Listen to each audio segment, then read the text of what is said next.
ဆိုရင်တိုင်းမကြီးကဆရာတော်တွေကိုလှူဒန်းထားတဲ့စာအုပ်တွေတဝက်ရောက်လာပြီပေါ့နော်အလှူရှင်ကတော့ကော်လင်းအရှိချမ်းညောင်မင်းသားရရွာကိုစောကျူကောင်းမှုဒါဒီစာအုပ်ကပိုင်ရှင်ကဘာလို့လဲဆိုဦးပညာဝင်သား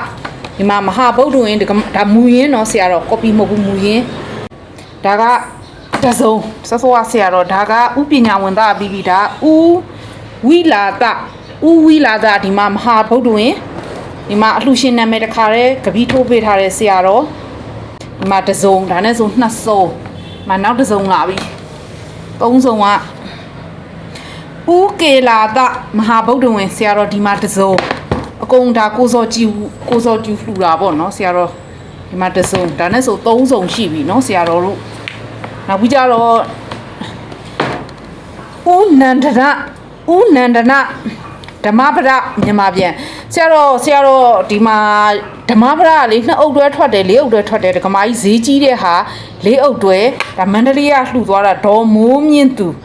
မန္တလေးကလှူသွားတာဒေါ်မိုးမြင့်သူကဓမ္မပဒကိုနှစ်အုပ်တွဲနဲ့လေးအုပ်တွဲဈေးကြီးတဲ့ဟာကိုလှူပေးထားတယ်ဆရာတော်ဒီမှာဦး